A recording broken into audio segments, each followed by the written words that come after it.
नमस्कार सभी को। आज के इस संभाषा के सत्र में आज का हमारा टॉपिक है, जैसे कि अभी अभी एक डर्मेटाइटिस की केस हमने देखी, व्हाट्सएप ग्रुप पर हमारे आई थी। और इसी को लेकर आज के इस चर्चा सत्र में कुछ आयुर्वेद में अलग अलग प्रकार से जो मेडिकेशन बताते, देखिए आयुर्वेद में जो मैं हमेशा सोचती हूँ कि route of administration of drug और form of drug are very much different. यानी हम लोग बहुत अलग तरीके से ट्रीटमेंट प्लान कर सकते हैं। इसमें एक आयुर्वेद की हमारी भेषज कल्पना का एक सिद्धांत जो है मलहर कल्पना, इस मलहर कल्पना को लेकर आज हम बात करते हैं। बहुत सिंपल से मलम हम देखते हैं कि जो बहुत अच्छे से, और कोई भी स्किन का या दद्रू खाज खुजली का पेशेंट आता है तो काफी परेशान कर देती है। खुजली हमें पता है कि खुजली बहुत ज्यादा परेशान करती है। तो खुजली में किस प्रकार से विचार किया जाए और क्या हम किसी लोकल एप्लीकेशन के रूप में कौन से मलम का उपयोग कर सकते हैं, इसी को लेकर आज का ये चर्चा सत्र रहेगा। तो जैसे सबसे पहले थोड़ा सा मैं बताना चाहूंगी स्कैबीज के बारे में। स्कैबीज या आमतौर पर जिसको आप खुजली बोलते हो, हम मराठी में इसको खरूज बोलते हैं। खरूज ये दो प्रकार का होता है। It may be dry type of या it may be moisture type of. और खुजली ये एक ऐसी, या स्कैबीज ये है कि जहां पर कुछ आपका लाइक स्किन का contact longer time for more than few seconds आप किसी इसके साथ हो रहा है, किसी आप मानिए जैसे इंसेक्ट के साथ हो रहा है या किसी के साथ ऐसे अनयूजुअल थिंग के साथ हो रहा है, तो इसके साथ ये स्कैबीज डेवलप हो जाता है। अभी कभी कभी इसका जो ये होता है ना incubation period, it may be in between 2 to 6 week of infection, और ज्यादा भी हो सकता है। एक्चुअली ये स्कैबीज जो है इट मेनली एक कॉमन साइट्स अगर देखेंगे इसके इफेक्ट होने के, तो एक्सिलरी एरिया में, जेनाइटल एरिया में, बटक फोल्ड्स पर या फिंगर्स पर, अंगुली पर ये बहुत ज्यादा होता है। कभी कोई हाथों पर भी होता है, और लाइक इंटर डिजिटल क्लेफ्ट में ये होता है हैंड्स के, या ऐसी जगह पर ये ज्यादा से ज्यादा हो जाता है। इसमें अगर लक्षणों का विचार करेंगे तो लाइक पस्चुरल इरप्शंस होते हैं, या लाइक रेड बम्स, ब्लिस्टर्स, फोड़े बन जाते हैं। ज्यादा इसमें रात्रि काल में खुजली बहुत ज्यादा होती है पेशेंट को, रात्रि में पेशेंट ठीक से चैन से सो भी नहीं पाता है। अभी ये ईचिंग जो कंटिन्यूली होती है तो ये पैच में कन्वर्ट हो जाती है, और कई बार ये स्प्रेड होती है कॉन्टैक्ट से। पोल्यूशन भी इसको वर्सन बना देता है, और इस प्रकार से ये बिस्टर जाकर आगे पर्स्चूल्स में कन्वर्ट हो जाते हैं, इसमें फोड़े में ये पर्स भर जाता है। तो इसमें मुख्य लक्षण होता है ईचिंग, खुजली। आयुर्वेद में इसको हम पामा बोलते हैं।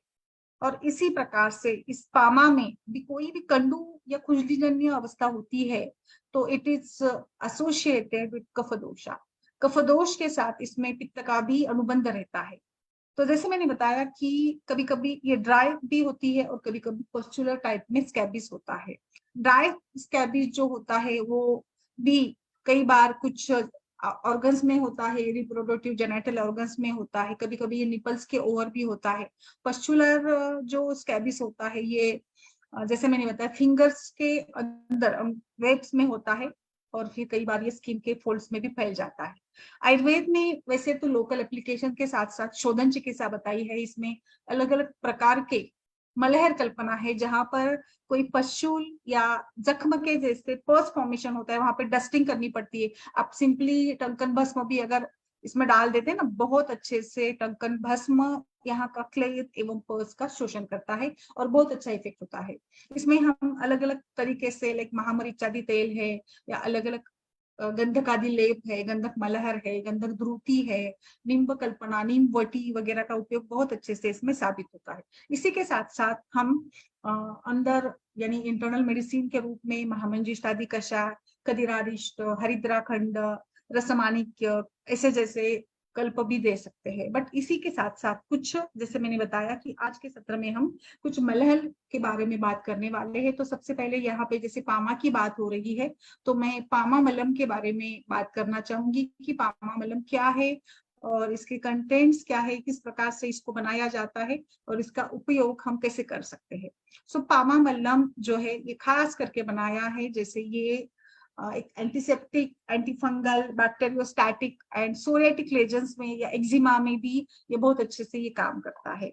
सो इस प्रकार से पामा मलम इसका जो अधिकार है ये खरूज में यूज किया जाता है। इसमें क्या करना है, क्या क्या कंटेंट्स है इसमें? कंटेंट्स है आपको लेना है, जीरक लेना है, काला जीरक लेना है, और दारू हरी तरह का चूर्ण लेना है, मरीच है, मंचील है, सिंदूर है, और गंधक है, और पारक है। इन सभी को लेकर अच्छे, सबसे पहले तो हम इसको प्रथम तहा पारा और गंधक को एक साथ अच्छे से खल्ब करेंगे, और फिर बाकी जो द्रव्य है इसको अच्छे से छान लेंगे, और ये सारा हम लोग इसमें डालेंगे। इसके साथ साथ इन सभी द्रव्यों के 16 गुना यानी 16 पट इसमें हम लोग डालेंगे घी, और फिर घी में इसको अच्छे से खल्व करके इस मलम को आप शीशी में भरकर रख सकती है। आपको पामा मलम इजीली मार्केट में मिल जाता है। इस प्रकार से ये स्कैबीज या लाइक एक्जिमा या खुजली का मलम है। कभी कभी खुजली के साथ ना अंग पूरा सड़ जाता है, जैसे मैंने बताया कि खुजली इतनी ज्यादा करने के साथ स्किन भी वर्सन हो जाती है, कभी कभी खुजला कर उसके अंदर का मांस भी निकल आता, तो फिर उसमें कभी कभी छेद भी गिर जाते हैं। ऐसे वर्सन कंडीशन में आपको इसमें यहाँ पे स्किन के अंदर इस मलम को भरकर रखना है, और भर कर रखिएगा। और अच्छे से आपको, जैसे आप दिन में 2 से 3 बार इसका प्रयोग कर सकती है। सिंपल सा ये पामा मलम है जो बहुत अच्छे से ऐसे कंडीशंस में आप यूज कर सकती है। बट जैसे ठीक है, मलम लगाना हो गया या हमने मेडिसिन दे दी, बट इसमें बहुत इंपॉर्टेंटली जो त्वचा विकार के कारण होते हैं ना, जैसे रक्त दृष्टि के कारण जो भी है, जैसे इसमें विरुद्ध आहार, लवण रस, खट्टा अधिक खाना या तीखा भोजन करना, मसालेदार भोजन करना, मिर्ची, अचार, पापड़, दही का सेवन, लवण बहुत वर्षण कर देता है, यानी लवण रस अगर आप ज्यादा खा रहे हैं तो बिल्कुल ये आपके खुजली को और बढ़ा देता है। और दही वगैरह भी चर्म रोगों में किसी भी प्रकार की समस्या है, कंडू है, खुजली है, तो इसमें बिल्कुल भी नहीं खाना चाहिए, ऐसे बताया है। अभी जैसे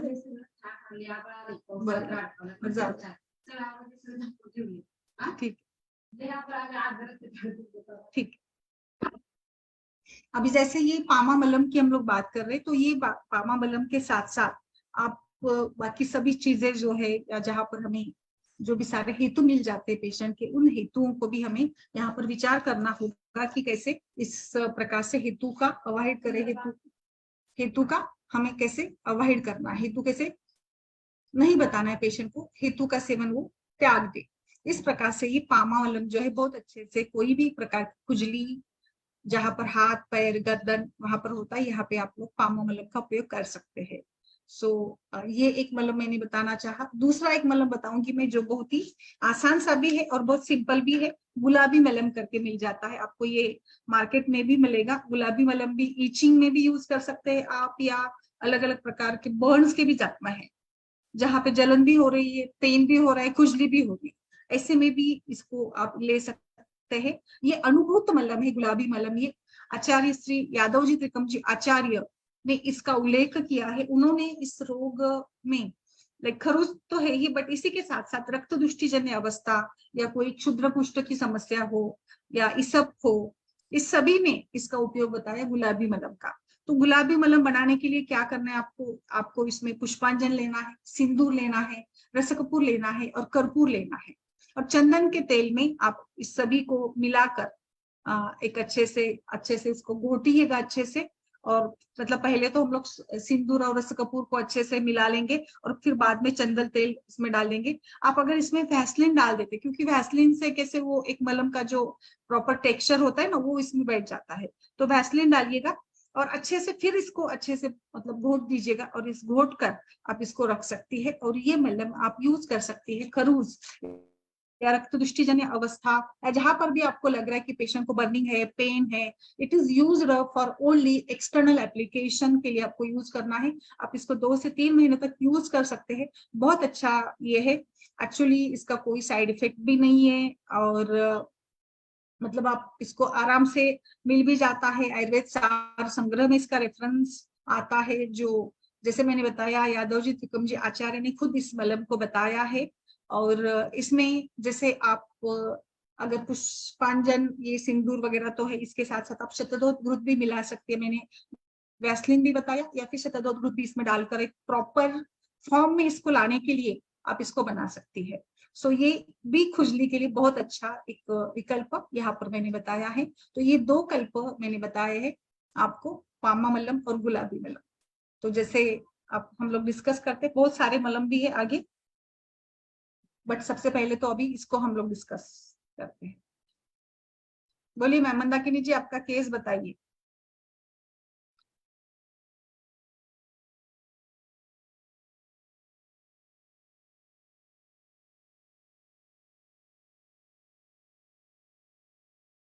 यस मैम बोलिए। मैम गुलाबी मलम के कंटेंट्स एक बार रिपीट कर देंगे प्लीज।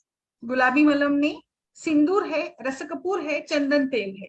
या तो आप इसमें वैसलीन मिला सकते हैं बेस के रूप में, या फिर शततोत घृत मिला। घृत ये जैसे पहले के इसमें पामा मलम में भी हमने घृत डाल दिया था ना, तो एक एज अ पॉइंट ऑफ जैसे इसके लिए कि एक बेस बन जाए, कोई भी मलम बनता है तो इसको एक बेस होना चाहिए ना, मीडिया होना चाहिए, इसके लिए हमने ये इसमें एडवाइस किया है। सिंदूर, रस कपूर, चंदन तेल।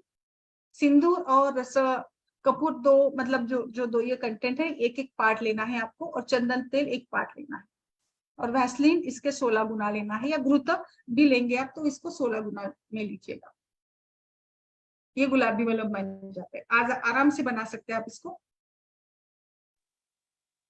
मैम सिंदूर कौन सा, मतलब रस सिंदूर या फिर ये जो रस सिंदूर, रस सिंदूर।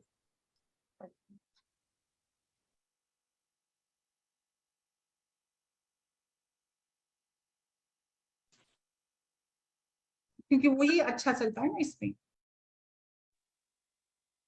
आप इसमें भी लगा सकते हैं मैम इसको ना, क्रैक्ड सोल्स वगैरह है तो उसमें भी लगा सकते हैं, विपादिका में भी लगा सकते हैं आप इसको, गुलाबी मलम को, क्योंकि वहां पर भी ईचिंग ये होता है ना।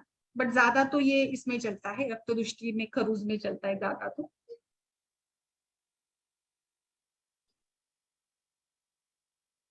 वैसे हम लोग मरीच चांदी तेल वगैरह भी यूज करते हैं काफी खुजली के लिए। ये हल्का वाला है, मतलब एकदम सिंपल रेमेडी है ये, और बहुत कम प्राइस वाला है, 30-25-30 रुपए में मिल जाता है। वो भी एक समस्या रहती है ना, तो वो आपको आराम से ऐसे मिल जाता है। बोलिए मैम, सुचिता जी बोलिए मैम, आपका नेटवर्क ठीक है?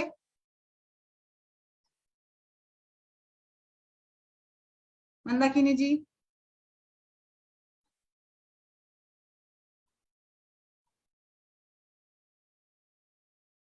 मैम इसमें ना दो अलग प्रकार से बताया है कंटेंट में, ये तो 4 कंटेंट है ही। कुछ लोग इसमें ना जिंक ऑक्साइड या पुष्पांजन भी डालते हैं, और कपूर डालते हैं। ये दो अलग से, मतलब दो प्रकार से इसको हम लोग ले सकते हैं। एक तो ये 4 कंटेंट है, और दूसरा अगर 2 कंटेंट वाला है, ये दो ऐड करके भी बना सकते हैं। तो दो अलग अलग रेफरेंस में मुझे दो अलग अलग टाइप की ये मिले, गुलाबी वाला। एक्चुअली ये बवासीर के मसलों पर भी कुछ लोग इस्तेमाल करते हैं इसको।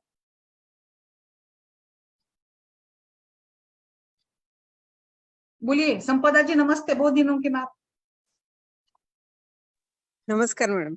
नमस्कार, कैसे हैं? हाँ बोलिए। ठीक है, ठीक है। थोड़ा हॉस्पिटल शेड्यूल टाइट था, और हाँ हाँ, फेस्टिवल की अच्छा वजह चल रहा से। है आपका हॉस्पिटल फिर भी? हाँ हाँ, अच्छा है, अच्छा है। अच्छा, ठीक है, और बताइए। और कोई केस या डिस्कस करने लायक अभी क्या, फिर आगे कुछ मलम देखे क्या मंदाकिनी जी? सिंपल सिंपल वाले। आपको क्या यूज करती मैम खुजली में, लाइक किसी भी टाइप का स्कैबीज या इसका पेशेंट आता है तो, खरूज का?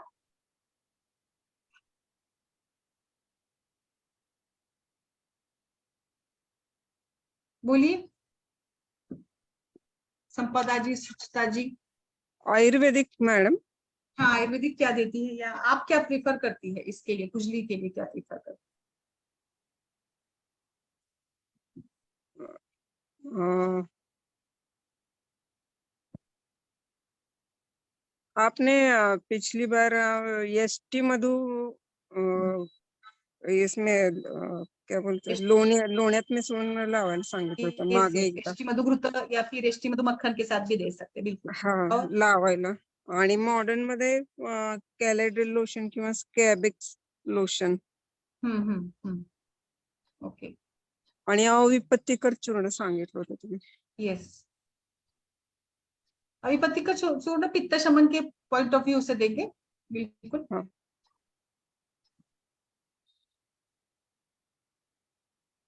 प्रेग्नन्सी इचिंग मध्ये सांगितलं होतं. Yes, pregnancy. अभी इसमें भी कैसा है ना, ये आपने मलम का यूज किया, बट इसके साथ नहाने के पानी में आप नीम के पत्ते वगैरह डालकर ये करते हो ना, तो भी बहुत अच्छा है, ये रिजल्ट मिल जाता है.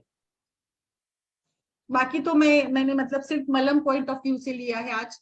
बाकी मेडिसिन की चर्चा नहीं करेंगे, केवल मलहर कल्पना में या खुजली में कैसे अलग अलग कौन से मलम यूज कर सकते हैं, यही मेरा ये था. इसमें बायोकेयर रेमेडीज करके जो है ये इसको बनाती है, आपको आराम से मिल जाता है गुलाबी मलम.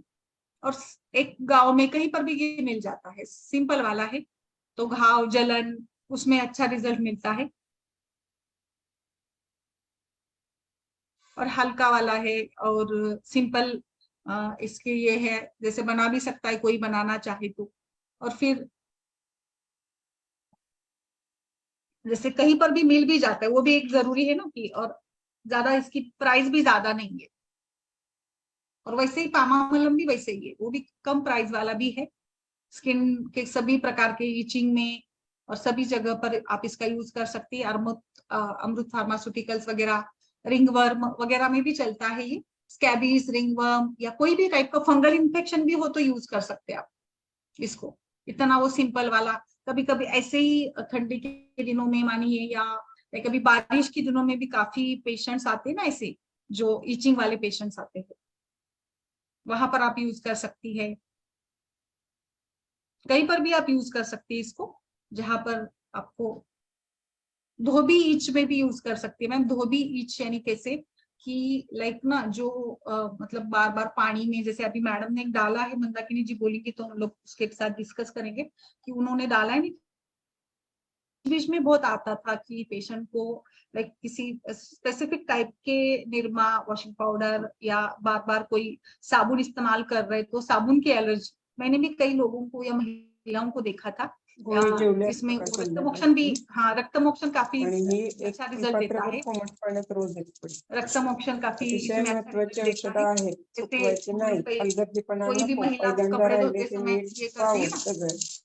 ज्यादा इस्तेमाल करते हैं ना, साबुन लगाना, बार बार उसको घिसना कपड़े को, तो इसमें फिर वो हाथों को उनके फिर खुजली, कभी कभी उसके ये भी निकलती है, स्किन भी निकलती है. इसमें एक्चुअली रक्त दोष दुष्टि का विचार करना चाहिए. और रक्त दोष दुष्टि को दूर करेंगे आप, इसमें विरेचन दे सकते हैं आप, इसमें रक्तमोक्षण भी कर सकते हैं. तो काफी अच्छे से. शुभराज जी बताइए आप क्या देती है, ऐसे कोई एलर्जी का पेशेंट आता है तो आप क्या देते, बोलिए मैम. अगर कोई सर्फ एक्सेल या साबुन की एलर्जी को लेकर आता है तो क्या विचार करे, कैसे विचार करे. पेशेंट है शायद संपदा जी आपके पास, मंदाकिनी जी, सुचेता जी बोलिए. Doctor Sucheta, are you there.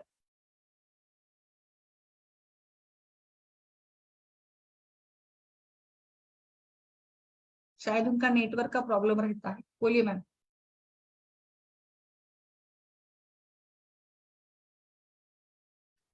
Arshia, क्या विचार किया जाए जहां पर साबुन किया ऐसी किसी खास एलर्जिक टाइप का डर्माटाइटिस लेकर आता है, तो वहां पे क्या विचार किया जाए.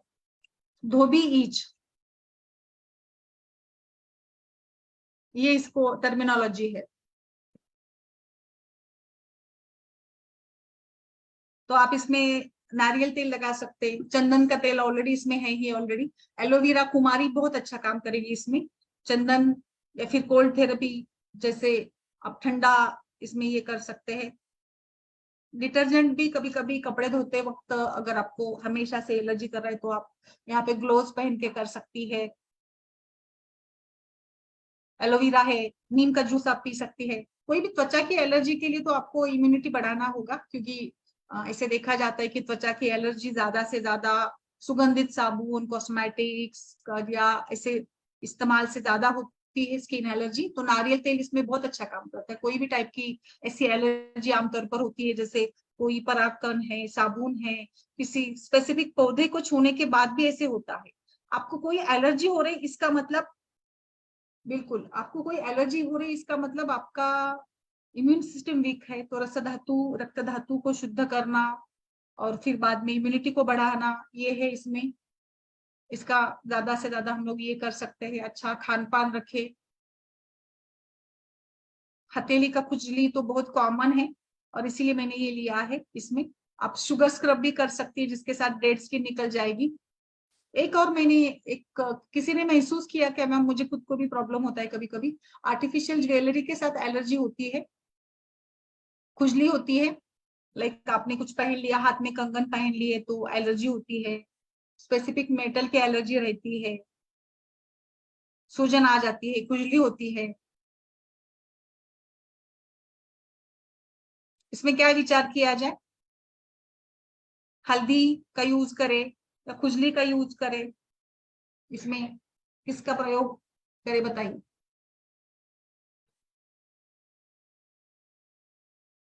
बोलिए।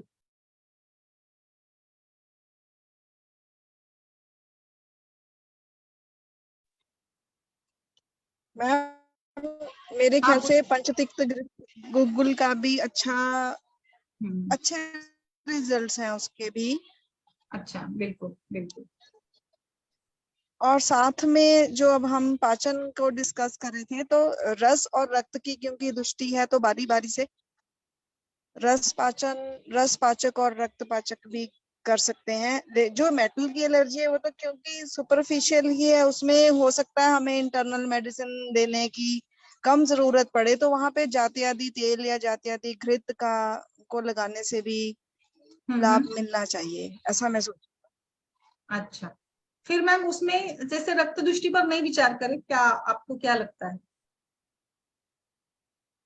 मैम यदि तो यहाँ पे रस रक्त दृष्टि होगी तो फिर केवल मेटल पहनने से नहीं होगी ना, उसमें तो फिर हमें और भी देखना पड़ेगा। रस के जो और लक्षण, रस दृष्टि के या रस क्षय या रस वृद्धि जो भी वहां पे है, तो फिर वो और लक्षणों के साथ भी आएगा। यदि अकेला मेटलिक है हम्म तो मुझे लगता है कि शायद उसमें बहुत ज्यादा रस या रक्त का तो हम इन्फेक्टेड नहीं मानेंगे। अच्छा अच्छा। वो सेंसिटिविटी तो हमारे किसी से भी, क्योंकि वो जो हमारे क्या कहते हैं, जो ट्रांसफॉर्मेशन ऑफ थोड़ा डीप हो जाएगा, वो ट्रांसफॉर्मेशन ऑफ जो लिवर में हो रही है वहां पर मे बी वो क्या केमिकल्स हमारे मास्ट सेल्स जो रिलीज हो रहे हैं।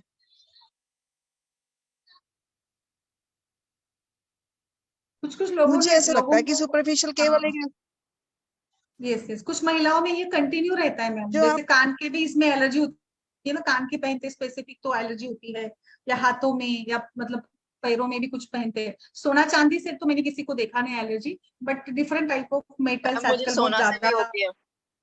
किसी किसी को होती है क्या? अच्छा, आपको मैम होती मुझे है? खुद, यस मैम, गोल्ड भी नहीं चलता मेटल ही नहीं चलता अरे मतलब मैं बाप थोड़ी रे। देर पहनती हूँ और मुझे पहनने के पहले मतलब नारियल तेल लगाना पड़ता है या फिर वैसलीन लगाना पड़ता है, हैवी मॉइस्चराइजर लगा के फिर मैं उस पे भी लगाती हूँ जो पहनती हूँ, और कान पे भी लगाती हूँ, तभी मैं पहन अच्छा, पाती हूँ, और वो भी थोड़े समय के लिए, मतलब मैं ऐसे कंटिन्यू नहीं पहन सकती। क्या गोल्ड भी होता है मतलब एलर्जी होती है, मतलब क्या होता है? मैम बहुत ईचिंग होने लगती है मुझे, मतलब ऐसे ना, वो जैसे ही मैं अच्छा उतारती हूँ ना, मैं फिर बहुत मुझे कुछ आना पड़ता है, फिर उसके बाद मुझे फिर से वो लगाना पड़ता है नारियल तेल या फिर ऐसे ही कुछ मॉइस्चराइजर या वैसलीन वगैरह, तब वो हाँ ठीक हाँ। होता है। मैं कुछ भी ऐसे नहीं पहन पाती हूँ ज्यादा देर के लिए, मैं सिर्फ कहीं बाहर जाना रहा तो उतना थोड़ी देर पहनती अच्छा अच्छा अच्छा। हूँ। ओके। हाथ में नहीं होता है मैम कुछ, फिर सिर्फ इयररिंग्स में होता है। उसका मतलब तो ये हुआ, क्या होगा, फिर बोलिए बोलिए। इसका मतलब ये हुआ मैम कि रस दृष्टि तो पहले से ही है, फिर वो ट्रिगर हो गया उससे, फिर ये कफ और पित्त दोनों का सोचना पड़ेगा। हाँ, एक तरह से बोल सकते हैं रक्त दृष्टि भी, मुझे थोड़ा ऐसे रक्त रिलेटेड थोड़ी प्रॉब्लम्स होती रहती है, स्किन रिलेटेड मे भी हो उससे भी, बट ये हमेशा से ही है, मतलब स्टार्टिंग से ही है। बचपन से, मतलब जब से पहनना स्टार्ट किया है तो ज्यादा हो गया है।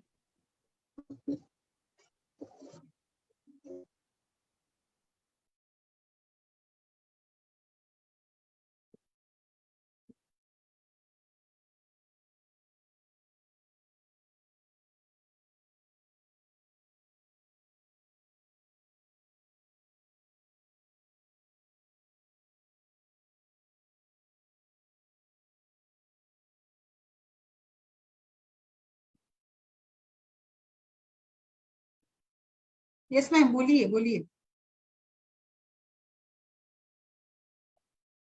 आज का फोटो देखिए सुचिता जी आपने, आज जो डाला था उन्होंने एलर्जिक डर्मेटाइटिस का, वो भी I think Dhobi itching type का ये, यानी वही टाइप का है, स्पेसिफिक उन्होंने डाला भी है सर्फ एक्सेल की एलर्जी करके। तो इसमें कैसे विचार किया जाए, क्या दिया जाए बताइए डॉक्टर संपदा।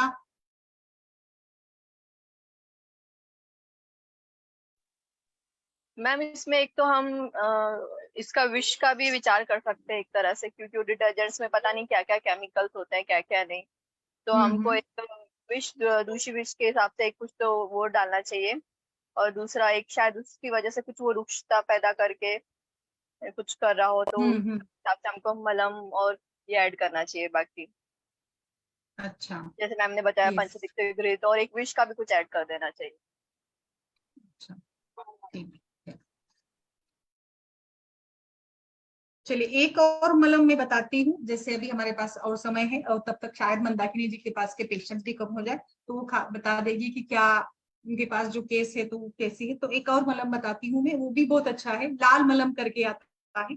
लाल मलम में क्या क्या है देखिए, इसमें तिल तेल है आपको लेना, इसमें भी सिंदूर है, इसमें मेन लेना है, मेन पता है ना आपको, मेन जो ये होता है उसके लिए जो यूज करते हो, और इसमें गैरिक लेना है, और मोरचूत लेना है एक भाग, और मुर्दार संग करके आता है वो एक भाग लेना है। पहले तो हम लोग तिल तेल को गर्म करेंगे, फिर इसमें हम जो मेन रहता है उसको पिघला देंगे, और फिर ऊपर से इस पे सिंदूर डालेंगे थोड़ा सा, इसको अच्छे से हिला देंगे, और बाकी सभी चीजें उसमें डालकर कंटिन्यू इसको तेल के जैसे पका देंगे।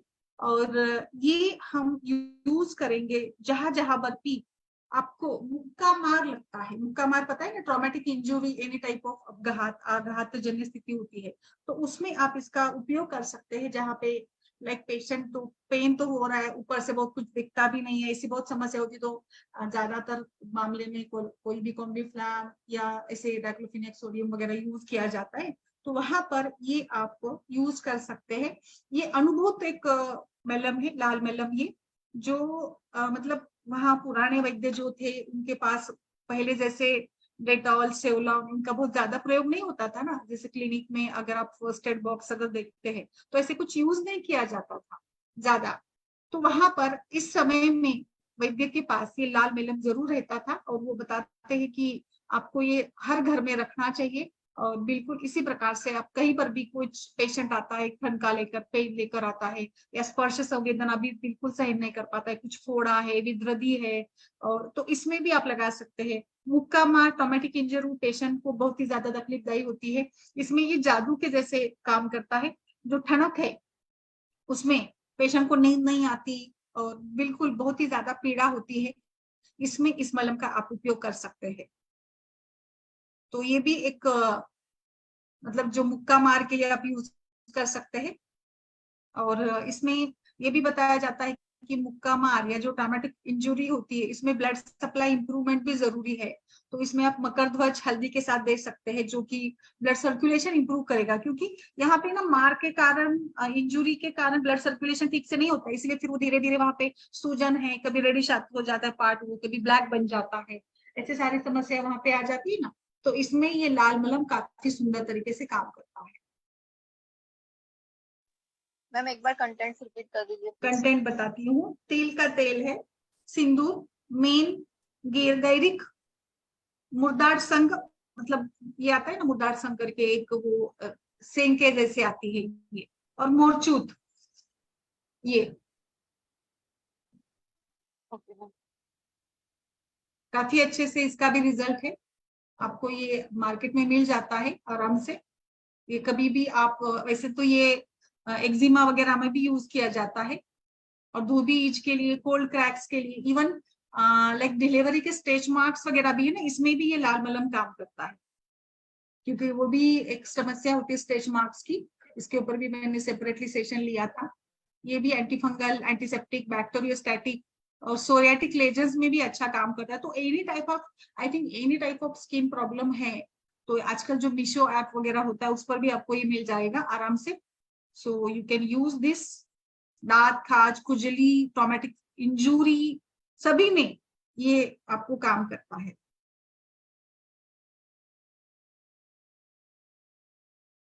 और सबसे इंपॉर्टेंट, कोई भी पेशेंट किसी भी टाइप की एलर्जी या खुजली को लेकर आता है तो आप उसको क्लियर कट नमक बंद करने को बताइए।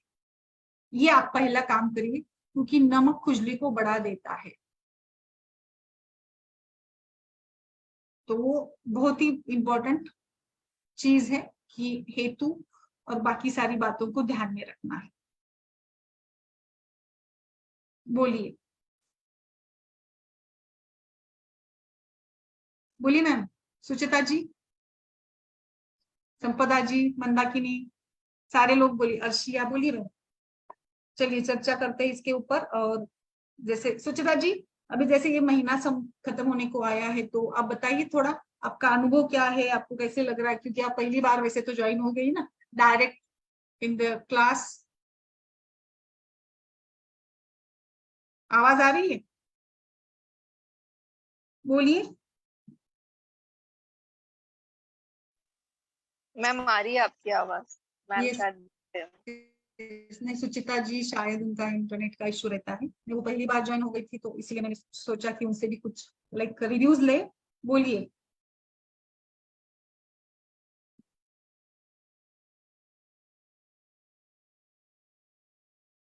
और कोई बोलना चाहे तो, या इन तीनों मलम को हमने देखा आज, लाल, गुलाबी और पामा अलग अलग तीनों है एक्चुअली, बट इसमें सिंदूर का बड़ा रोल है। एक्चुअली सिंदूर सब में है ज्यादा, तो सिंदूर बहुत अच्छा है त्वचा रोगों के लिए। मैम ये सिंदूर वो रेगुलर यूज वाला तो नहीं है ना जो स्त्रियां मांग में लगाती है? नहीं। वो नहीं, रस सिंदूर ही है ना? यस।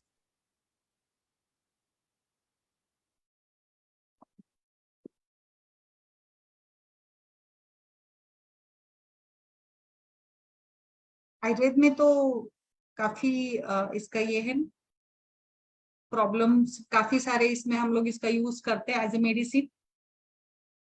रस सिंदूर काफी यूज किया जाता है। Yes ma'am. बोलिए सुचिता जी। मैम मैंने अभी तक ये दोनों नहीं यूज किए। यहाँ पर अच्छा कोटगल की वो मिलती है, सिंदूर आदि लेपम। अच्छा, बिल्कुल। पामा मल्लम का यहाँ मैंने सुना नहीं किसी के पास।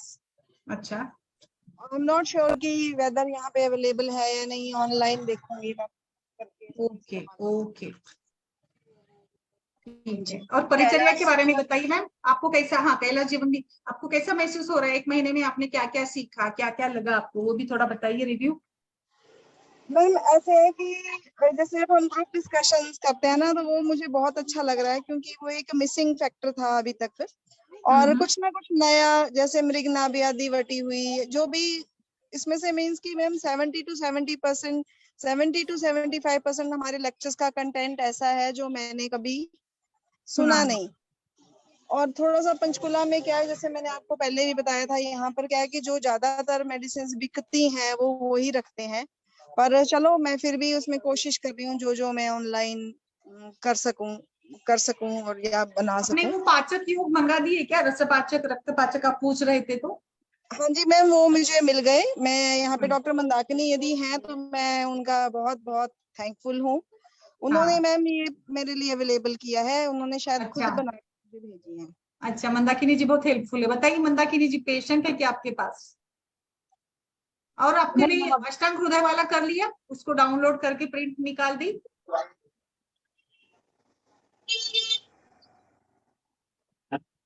मैंने 2 बार शेयर किया था ताकि आपको दिक्कत ना हो। हिंदी वाला भी किया था, आई थिंक 2-3 बार भी, सारे हिंदी वाले ही थे वैसे तो। बोलिए बोलिए। मैम वो अष्टांग का कह रहे हो ना, अष्टांग चिकित्सा स्थान? हाँ हाँ हाँ हाँ।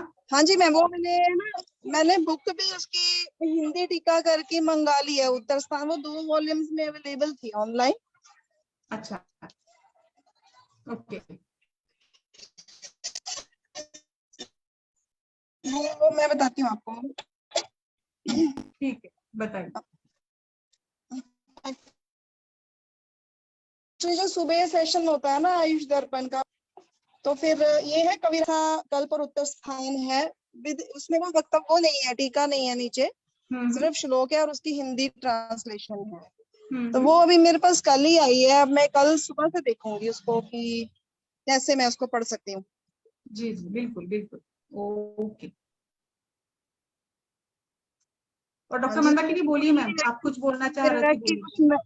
कुछ नया मुझे रोज मिलता है, तो इसके बिल्कुल लिए ये बिल्कुल। बहुत अच्छा है। मैं इसीलिए आपके लिए मैंने भी आज बहुत ये थोड़ा थैंकफुल सा हूँ। सेशन रखा अलग से, क्योंकि मेरा ये विचार था कि थोड़ा अलग अलग, ऐसा नहीं है कि हम लोग मार्केट में बैठते हैं क्लिनिक खोल के तो सिर्फ गायनिक के ही पेशेंट आते हैं, हम लोग गायनिक को भी डिग्री लेकर भी बैठते हैं, गायनिक प्रैक्टिस भी होती है, तो बहुत अलाइड पेशेंट्स भी आते हैं ना कि भाई चलो ये हमारी अच्छी वाली डॉक्टर है तो मैं डॉक्टर साहब से पूछती हूँ कि मुझे ऐसी समस्या हो रही तो क्या ले, ऐसे भी बहुत होता है कई बार, मतलब अलग अलग वैरायटी के पेशेंट्स आते, तो हमारे पास सभी ऑप्शंस भी चाहिए, हमारा वही विचार भी चाहिए, हमें वैसे एक्सपीरियंस भी डेवलप करना होगा, हमें जानकारी भी चाहिए सारे अलग अलग मेडिसिन की, तो परिपूर्णता आनी चाहिए ना हर वैद्य को। तो इसीलिए यही प्रयास रहता है कि हम लोग ना केवल कल्प पढ़े, ना कोई डिसीज पढ़े, बट अलग अलग जो मोडालिटीज है, जैसे कि मैं ज्यादा प्रचार प्रसार करती हूँ स्थानिक चिकित्सा का, क्योंकि I think it is a boon for gynaecology.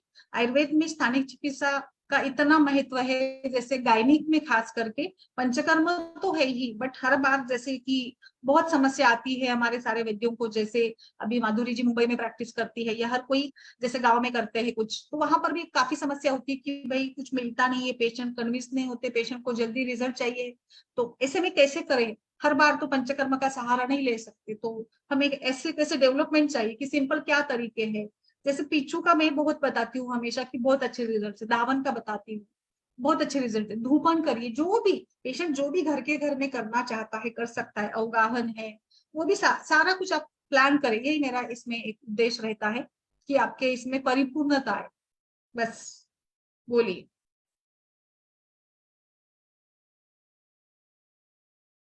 So I think at the and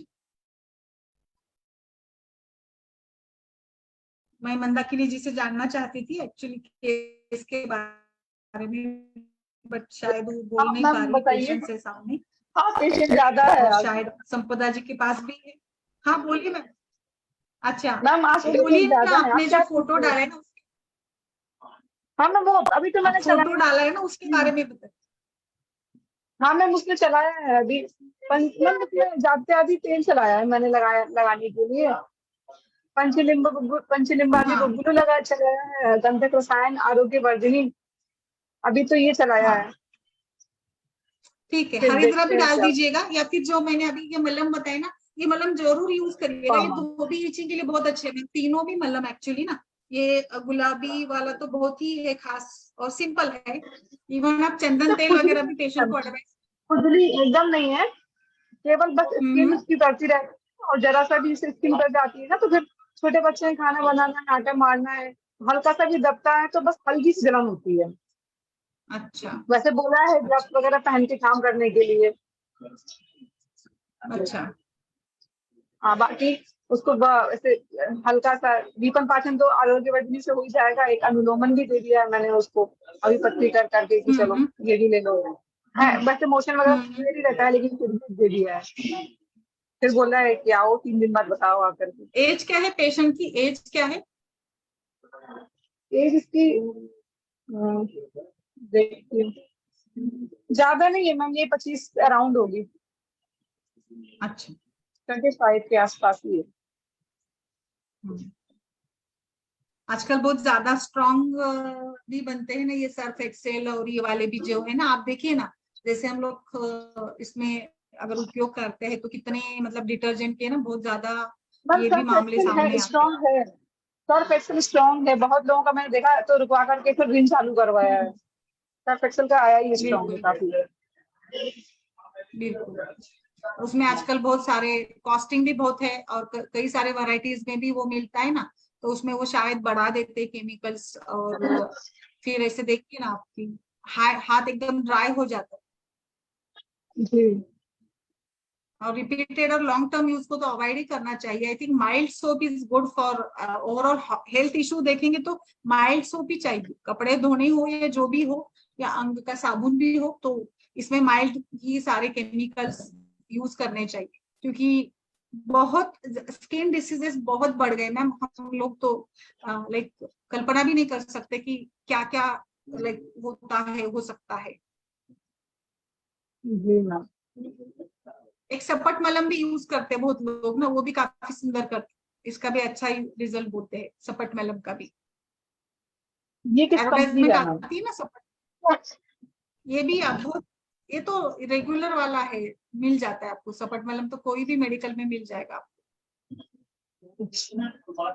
ये भी इरिटेशन और रेडनेस सभी में काम करता है अच्छे से, ये भी खुजली और ऐसे केसेस में ही दिया जाता है ज्यादा मामले में।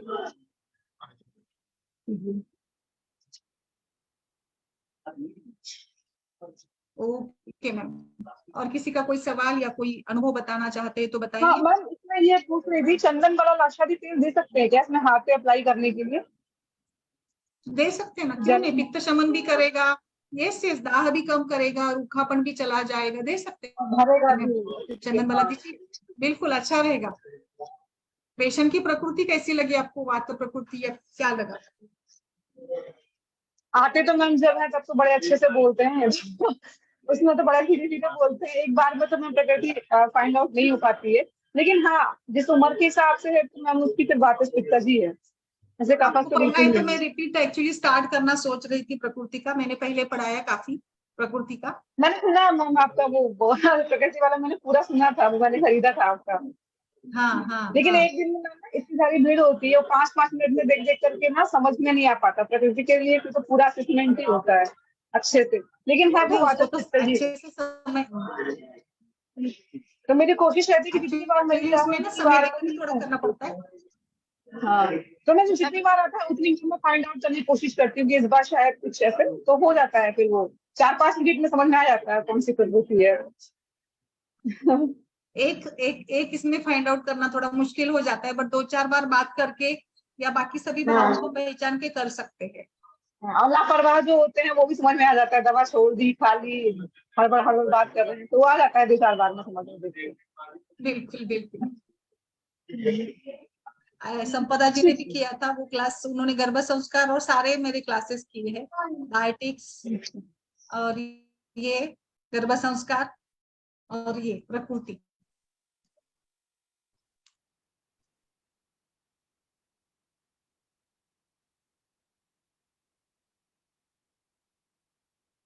और बोलिए, किसी को बोलना है या फिर आज के लिए रुके? संपदा जी आते जाइए। Yes madam. आपने तीनों क्लासेस किए थे ना, प्रकृति के, गर्भ संस्कार के और इसके? गर्भ संस्कार का रह गया था अभी कब। अच्छा, डायटिक्स भी किया था ना? हाँ डायटिक्स के।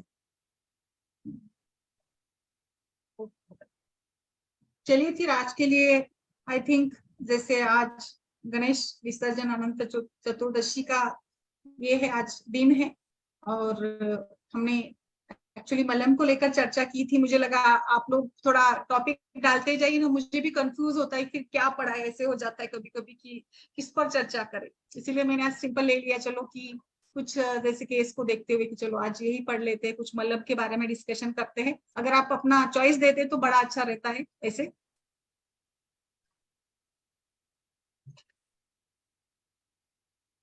खास करके मैं लाइक सुचेता जी, मंदाकिनी जी, संपदा जी, बताते जाइए, आप डालते जाइए जो भी आपको ऐसे लगता है ना कि भाई इस पर चर्चा होनी चाहिए, इस बात को हमें पढ़ना चाहिए, क्योंकि मैं तो पूरी वैरायटी देने का प्रयास करते रहती हूँ, अलग अलग ऐसे कभी रिपीट मैंने कभी आज तक नहीं किया, ज्यादा जैसे डिमांड होती है वैसे मैं पढ़ाती हूँ, और कुछ ना कुछ अलग से भी लाइक ये करने का प्रयास रहता ही है। तो आप भी अगर बताते जाएंगे तो और ज्यादा अच्छा रहेगा। मैडम गर्भ संस्कार फिर ला सकते हैं? गर्भ संस्कार करेंगे ना, क्यों नहीं करेंगे? अगर आप ये अच्छा फाइब्रॉइड अगर आप ये करना चाहते हैं तो क्यों नहीं करेंगे? मतलब जैसे भी थोड़ा टाइमिंग का इशू रहता है, मेरा टाइम हार्ड रहता है टाइम, बट फिर भी अगर इतने एक बैच में लोग आ जाते हैं तो हम लोग फिर से उसको स्टार्ट कर सकते हैं, पढ़ सकते हैं।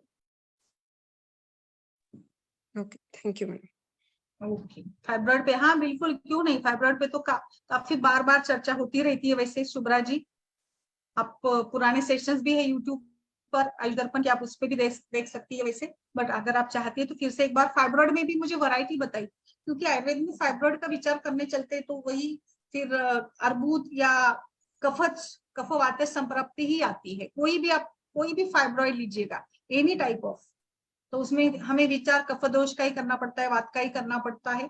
बट ठीक है, कोई बात नहीं, फिर भी विचार कर सकते हैं,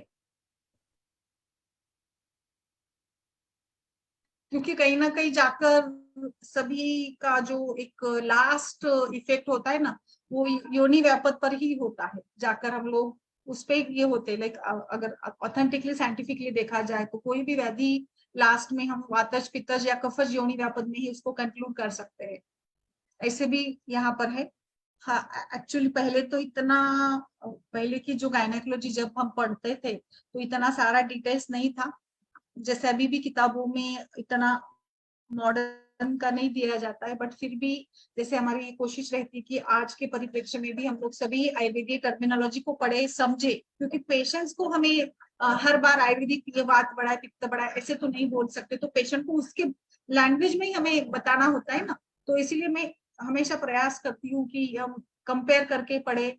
और इसीलिए जैसे आप सभी जो कुछ एलोपैथी वाले भी प्रैक्टिस करते होंगे तो भी उनसे भी हमें सीखना चाहिए इमरजेंसी के लिए, वो भी हमें कुछ चीजें आने की जरूरत निश्चित रूप से रहती है, क्योंकि थोड़े लिमिटेशन हमें आ ही जाते हैं। लाइक कोई हिमोरेज का ओवर ब्लीडिंग का पेशेंट आ जाता है तो वहां पे हमें मैनेज करना होता है। हाँ ठीक है, आयुर्वेद से भी कर सकते, नहीं ऐसा नहीं है, बट वहां पे पेशेंट्स रेडी होना, बाकी सभी बातें भी होती है, तो वो भी विचार जरूर करना चाहिए। ठीक है, फिर तो आज के लिए रुक जाते हैं। जैसे अगर किसी का कोई सवाल नहीं है तो, और फिर कल एक नए विषय के साथ चर्चा हम लोग जारी रखेंगे। नमस्ते सभी।